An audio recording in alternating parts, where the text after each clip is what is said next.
Selamat pagi adik-adik. Hari ini cikgu mau bercerita tentang cerita rakyat Malaysia. Apa yang kamu tahu cerita rakyat Malaysia? Cerita rakyat Malaysia merupakan cerita yang dahulu sedia kala.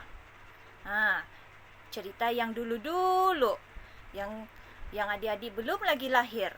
Tetapi perlu adik tahu dari dulu semua cerita sudah ada, ya.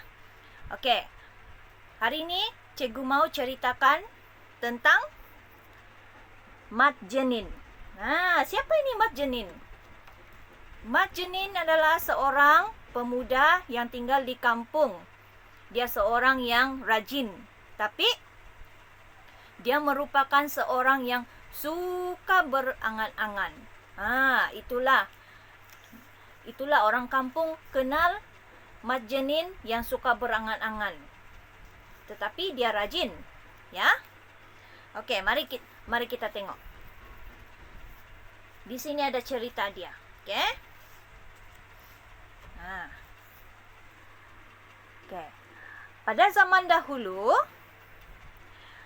di sebuah kampung tinggallah seorang pemuda yang kuat berangan-angan.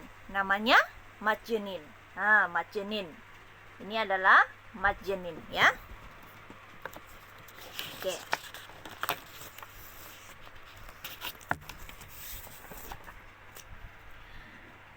Pada suatu hari, Mat Jenin memanjat pokok kelapa untuk memetik sebuah kelapa. Dia sudah memanjat 10 pokok kelapa. 10 pokok kelapa. Itu Mat Jenin panjat. Okey. Semasa memanjat pokok yang ke-11, Mat Jenin sudah mula berangan-angan. Mula sudah itu Mat Jenin berangan-angan di pokok yang ke-11. Mat Jenin berkata, "Upah memetik buah kelapa ini akan kubelikan 20 biji telur ayam kampung." Apa angan-angan Mat Jenin? Kalau dia dapat itu upah, dia akan membeli 20 biji telur kampung. Kemudian, Mat Jenin menyambung kerja memetik buah kelapa di pokok itu. Tidak lama kemudian, dia berasa letih. Mat Jenin pun bertenggek di atas pelepah kelapa yang separuh kering.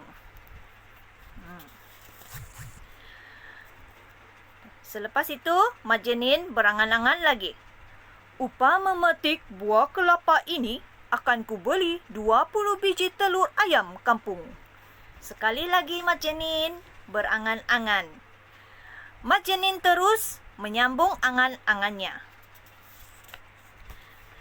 "Telur-telur itu akan aku eramkan, kemudian aku belah ayam-ayamku dengan baik sekali. Apabila ayam-ayam kampung sudah besar, aku akan menjualnya.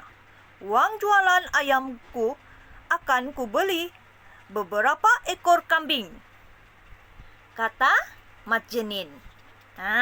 Ayam-ayam sudah besar. Apa Mat Jenin nak beli?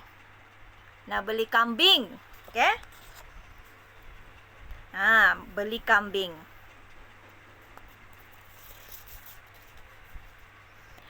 Mat Jenin terus berangan. Dia berangan untuk menjual kambing-kambingnya dan membeli beberapa ekor lembu pula. Selepas lembu-lembu membiak, Mat Jenin akan menjualnya.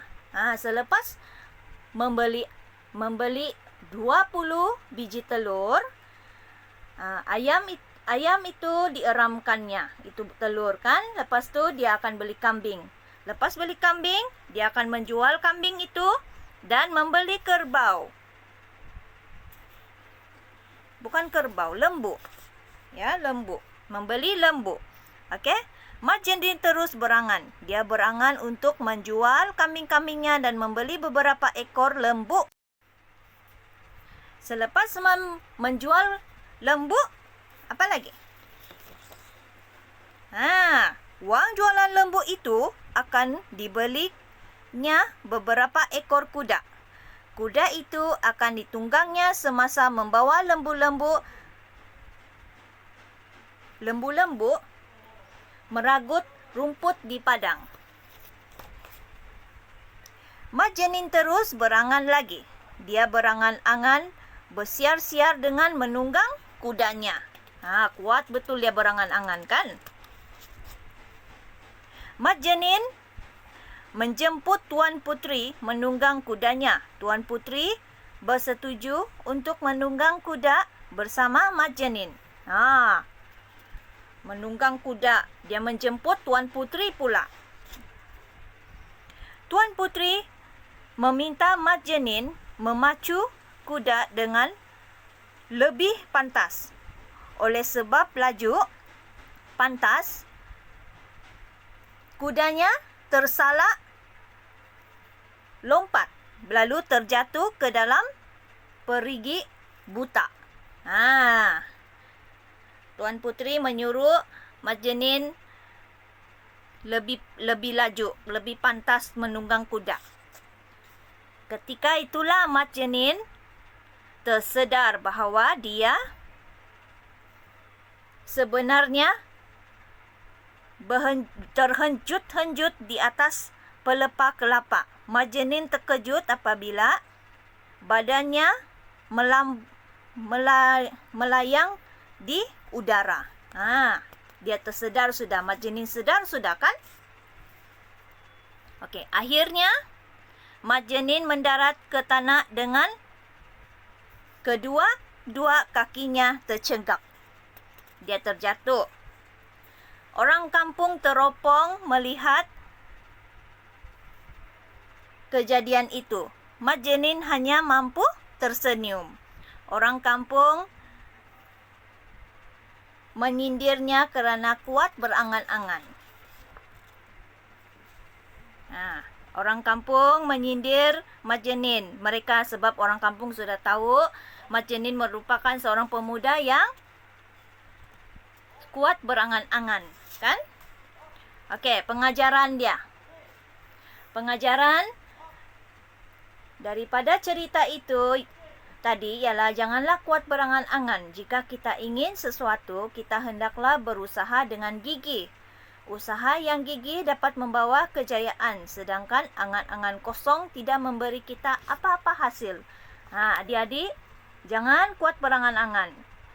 Kalau kamu kuat berangan-angan, kamu tidak mendapat apa-apa hasil. Kamu harus berusaha. Okey? Okey. Okey, aktiviti. Cuba adik-adik menyusun jalan cerita Mat Jenin. Okey? Menyusun dari menggunakan kad gambar ini. Okey. Adik-adik harus menyusun dari awal hingga akhir. Dapat? Ya. Okey. Setelah itu, habislah cerita cikgu tentang cerita rakyat Mat Jenin. Terima kasih.